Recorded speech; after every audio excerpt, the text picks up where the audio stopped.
বিধানসভা ভোটে লড়তে চান রিঙ্কু মজুমদার। টিকিট চেয়ে বিজেপি অফিসে আবেদন দিলীপ ঘরণীর।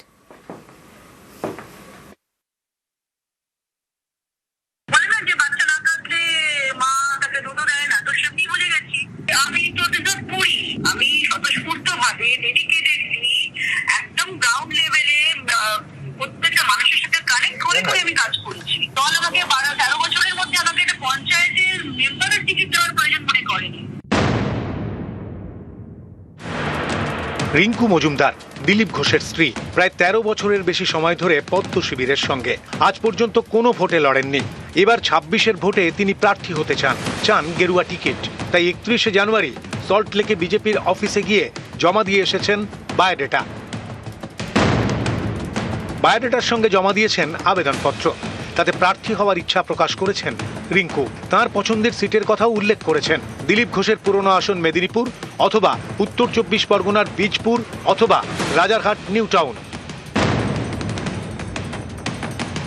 আমি স্বতঃস্ফূর্তভাবে ডেডিকেটেডলি একদম গ্রাউন্ড লেভেলে প্রত্যেকটা মানুষের সাথে কানেক্ট করে আমি কাজ করছি।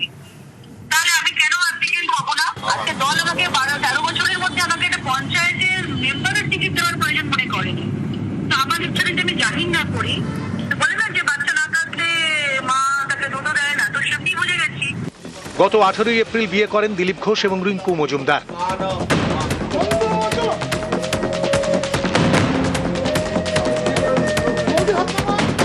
দু 2007 সাল নাগাদ বিজেপি যুব মোর্চার সঙ্গে ছিলেন রিঙ্কু।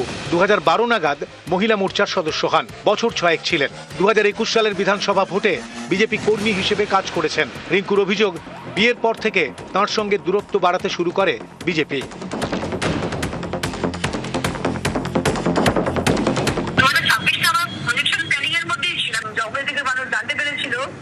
যে আমি ওনার সাথে আমার বিয়ে হতে চলেছে বা কিছু একটা আলোচনা চলছিল জানুয়ারি, তবে আমি বলতে পারছিলাম যে আমাকে পার্টি থেকে মহিলা মোর্চা থেকে 35টা মেয়েকে দিল্লিতে নিয়ে যাওয়া হলো।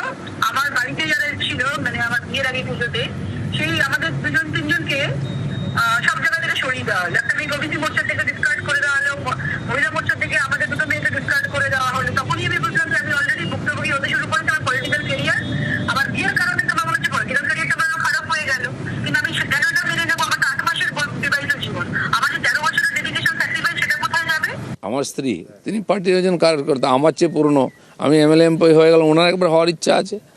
পার্টির হাজার হাজার লোক অ্যাপ্লিকেশন করেছেন, কর্মীরা, যে কেউ করতে পারে। পার্টি ঠিক করবে কাকে কোথায় ক্যান্ডিডেট করবে। রিঙ্কু মজুমদার তিনি লড়তে চান বিধানসভায় এবং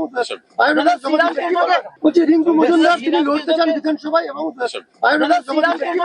আগামী দিনে রিঙ্কু নিয়ে বঙ্গ বিজেপির কি ভাবনা, কি সিদ্ধান্ত হতে চলেছে, সে বিষয়ে এখনই মুখ খুলতে নারাজ বঙ্গ বিজেপি নেতৃত্ব।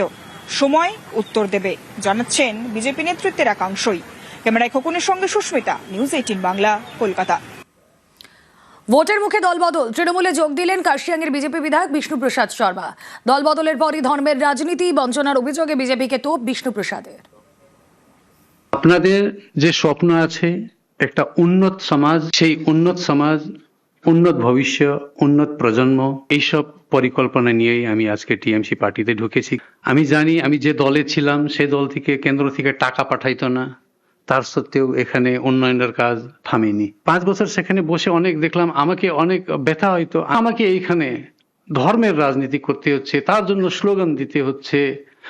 আমরা যে বিশৃঙ্খল রাজনীতিতে যাচ্ছি, এটা আমাকে ভিতরে ভিতরে পিঞ্চ করতো। বিষ্ণুপ্রসাদের দল বদলে গুরুত্ব দিতে নারাজ বিজেপি নেতৃত্ব। ওই লোকটা 2024-এ রাজু বিস্তার বিরুদ্ধে নির্দল প্রার্থী ছিল। 20 লক্ষ ভোটারের মধ্যে 5000 ভোট পেয়েছে। ওকে ওখানে কার্শিয়াঙে টিকিট দেওয়া হবে, উত্তরবঙ্গে বইনি হবে না, আমি আপনাকে বলে দিলাম। 54-র মধ্যে 45-এর উপরে ভারতীয় জনতা পার্টি পাবে, আমার নাম করে লিখে রাখবেন, রাখবেন। তারপরেও 5-7টা যা পাবে ও অন্যরা পাবে, তৃণমূল ওখানে 0 পাবে। 54-তে 0 হবে, মালদা থেকে আলিপুরদুয়ার, কোচবিহার 0 হবে, আমি আপনাকে আজকে বলে। যুবসাথীর লাইনে বিজেপি নেত্রী, পুরুলিয়ার বান্দোয়ানে মন্ডল 2-এর বিজেপি সহ সভানেত্রী মল্লিকা ভূঁইয়া। গতবার পঞ্চায়েত সমিতির ভোটে বিজেপির প্রার্থী ছিলেন তিনি। আজ বান্দোয়ানের বড়া বাজারে যুবসাথীর ক্যাম্পের লাইনে দাঁড়িয়েছিলেন বিজেপি নেত্রী মল্লিকা ভূঁইয়া। সংস্কৃত অনার্সে MA পাস। রাজনৈতিক মতবিরোধ থাকলেও সরকারি প্রকল্পের সুবিধা পেতে যুবসাথীদের নাম নথিভুক্ত করেছেন, জানান বান্দোয়ানের মণ্ডল 2-এর বিজেপি সহ সভানেত্রী মল্লিকা ভূঁইয়া।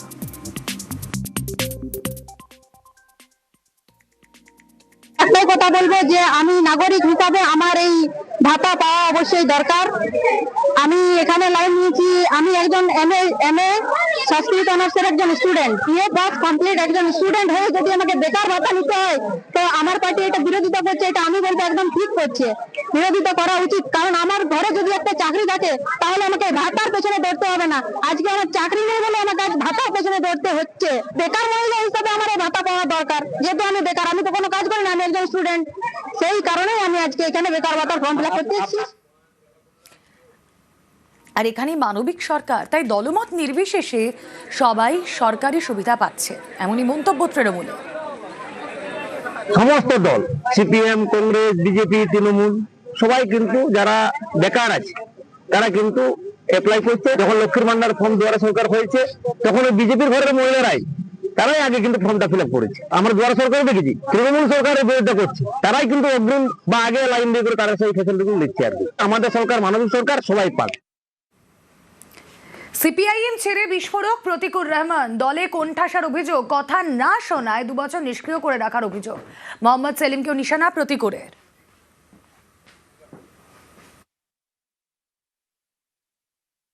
দলের সঙ্গে তো আমার কোনো বিরোধ নেই। দলের মধ্যে কিছু নির্দিষ্ট ব্যক্তি যাদের কঠোর করে রেখেছে এবং যেখানে কোনো প্রশ্ন করা যাবে না, সেই প্রশ্ন না করার কারণে আমাকে কর্নার করে দেওয়া হলো। যে মিটিংয়ে, রাজ্য কমিটির মিটিংয়ে কি বলতে হবে সেটা আমি বলিনি বলে আমাকে ডেমোনা লোকসভা কেন্দ্রে ঢুকতে দেওয়া হবে না নির্বাচনের পর থেকে। আমি টানা 2 বছর বসে আছি, আমার নির্দিষ্ট কোনো দায়িত্ব নেই, কোনো ফ্রড নেই। আমি আমার লড়াইটা দলের মধ্যে লড়তে চেয়েছিলাম যে ভাই আমার এই সমস্যা হয়েছে। আমি রাজ্য সম্পাদকের চিঠি দিলাম এবং হোয়াটসঅ্যাপ গ্রুপে দিলাম। 1 ঘন্টা 8 ঘন্টার মধ্যে সোশ্যাল মিডিয়াতে চলে এলো। আমি তো মোহাম্মদ সেলিমকে চিঠি দিয়েছি, তাহলে মোহাম্মদ সেলিম কেন আমার সঙ্গে বসছেন না, ভয় পাচ্ছেন কেন? এ তো হোয়াটসঅ্যাপের গ্রুপের খবর, বিমানদার সঙ্গে খবর যেভাবে বের হয়ে গেল, এ তো সর্ষের মধ্যে ভূত না ভূতের মধ্যে সর্ষে বোঝা যাচ্ছে না। আমার তো এখন মনে হচ্ছে ওনার সময় হুমায়ুনের সঙ্গে মিটিং করার জন্য ওনার সময় হতে পারে, হুমায়ুনের সঙ্গে বসবার জন্য ওনার সময় হতে পারে, প্রতিকূল রহমানে বসবার জন্য ওনার সময় হতে পারেন। সিপিআইএম ছেড়ে এবার কোন পথে প্রতিকুর রহমান? প্রতিকুরের ইঙ্গিতপূর্ণ মন্তব্যে জোর জল্পনা। আমি প্রথম ভেবেছিলাম রাজনৈতিক সন্ন্যাস নেব, কিন্তু গত 2-1 দিন ধরে যেভাবে দেখলাম যে আমি তো মৌচাকে ঢিল মেরেছি, ফলে মৌমাছি কামড়াবে। ভীমরুলের হুল ভীষণ বিষাক্ত, সেই হুল আমাকে ফোটাচ্ছে, এত অতিরিক্তভাবে ফোটাচ্ছে। আমার এখনো মনে হচ্ছে যে ভাই আমাকে যখন যদি মৌমাছি কামড় দেয় তো আমার ডাক্তারের কাছে নিয়ে যাওয়ার জন্য 2টো লোক লাগবে, স্ট্রেচার লাগবে, অ্যাম্বুলেন্স লাগবে, হসপিটাল লাগবে। তো আমি যদি একা হয়ে যাই আমাকে কে নিয়ে যাবে? তখন তো আমি এমনি মৌচাকে কামড় খেয়ে যেতে মরে যাব। তো বলে মনে হচ্ছে সার্ভাইভ করবার জন্য রাজনৈতিক প্ল্যাটফর্ম প্রয়োজন আমার। যে উদাহরণটা দিলেন সেটা হচ্ছে আপনি যার বিরুদ্ধে লোকসভায় লড়াই করেছিলেন তিনিও বলতেন যে পাড়ায় পাড়ায় সমস্যা হলে সাহায্য করার জন্য তৃণমূল কংগ্রেসকে দরকার। তাহলে কি পথের বাঁকে গিয়ে তৃণমূলেই যাবেন? জানি না, এখন সময় বলবে। ছিল পার্টি অফিস, সেটাই এখন মুদিখানার দোকান। শুনতে অবাক লাগলেও এটাই হয়েছে। পানিহাটিতে পার্টি অফিস দখলের অভিযোগ নেতার বিরুদ্ধে সরব দলেরই একাংশ। পানিহাটি পুরসভার 15 নম্বর ওয়ার্ডের শান্তিনগরে এটাই ছিল তৃণমূলের পার্টি অফিস। তৃণমূল কর্মীদের সঙ্গে নিয়ে এই পার্টি অফিস তৈরি করেছিলেন প্রয়াত নেতা কাজল সিনহা। অভিযোগ, সেই পার্টি অফিসে রাতারাতি দখল হয়ে গিয়েছে। পার্টি অফিস দখল করে মুদিখানার দোকান করার অভিযোগ প্রাক্তন কাউন্সিলর তাপস সিনহার বিরুদ্ধে। দীর্ঘদিন ধরে ওই পার্টি পিসটা ছিল এবং পার্টি ছেলেপেলেরাও ঢুকতো ওখানে, কিন্তু তার পাশে ও একটা মুদি দোকান দিয়েছিল। প্রাক্তন কাউন্সিলর তাপস সিনহা পাশেও একটা মুদি দোকান দিয়েছিল, মানে পার্টি পিসের পাশে। কিন্তু বর্তমানে সেই মুদি দোকানটাকে ও তুলে দিয়ে পার্টি অফিস থেকে ছেলেপেলেদের বের করে দিয়ে ও পার্টি অফিসটা দখল করেছে। অবশ্যই দুঃখ প্রকাশ করছি, কারণ আমাদের একটা ঐতিহ্যশালী পার্টি অফিস ছিল ওটা। সে একজন প্রাক্তন কাউন্সিলর ছিল তৃণমূলের, সেটা কি করে করতে পারলো এটাই আমাদের প্রশ্ন। উপর নেতৃত্ব যা সিদ্ধান্ত নেবে আমরা উপর নেতৃত্বের সাথে আছি। 15 নম্বর ওয়ার্ডের প্রাক্তন কাউন্সিলরের বিরুদ্ধে পার্টি অফিস দখল করে মুদিখানা দোকান করার অভিযোগ সরব দলেরই একাংশ। ক্যামেরার সামনে মুখ খুলতে নারাজ তাপস সিনহা। কর্মীদের অভিযোগ ঊর্ধ্বতন কর্তৃপক্ষকে জানানোর আশ্বাস দিয়েছেন পানিহাটি তৃণমূল বিধায়ক নির্মল ঘোষ। দলীয় ব্যাপার তো, আমাকে দলীয় ব্যাপারে খড়দহের দলকে জানাবো এবং শোভনদেব এখনো এমএলএ, আমি তাকে জানাবো, এবং যাতে দলীয় অফিস কোনো রকমেই নষ্ট না হয়, দলের অফিস যাতে দলেরই অফিস থাকে, তার জন্য আমার যতটুকু করণীয় আমি দলের উচ্চ পর্যায়ের মধ্যে কথা বলে সেটা করব। এই ঘটনায় ক্ষুব্ধ খড়দার তৃণমূল বিধায়ক শোভনদেব চট্টোপাধ্যায়। পানিহাটিতে পার্টি অফিস দখল করে মুদিখানার দোকান নিয়ে কটাক্ষ করতে ছাড়ছে না বিজেপিও। ওদের ঘরটা কি তার নাকি? স্যার দোকানই বা করবে কি করে পার্টি অফিসকে নিয়ে? আমি সানডে যাচ্ছি, আমি তো ব্যস্ত রয়েছি বলেন সানডে যাচ্ছি, দিয়ে দেখছি। আচ্ছা আচ্ছা আমি হ্যাঁ এখান থেকে কিছু করতে পারবো না, আমি যাই আমি যাচ্ছি। প্রয়াত কাজল সিনহা চলে যাওয়ার পর থেকে তার পরিবারের কাউকেই সেভাবে আর গুরুত্ব দেওয়া হয় না। আর শুধু খড়দা বলে নয়, সারা পশ্চিমবঙ্গে মানে পুরনো কর্মী যারা রয়েছে তাদের দলে কোনো সম্মান নেই, তাদের দলে কোনো জায়গা নেই। আর তাছাড়া এমনি বুঝতে পেরেছে যে আগামী 26-এ তো এই সরকারটা আর ফিরে আসবে না, তাই নিজেদের তো করে খেতে হবে। পার্টি অফিসে বসে থাকলে তো আর সংসার চলবে না, এই সংসার চালানোর জন্য মুদি দোকান খুলে ব্যবসা করছে।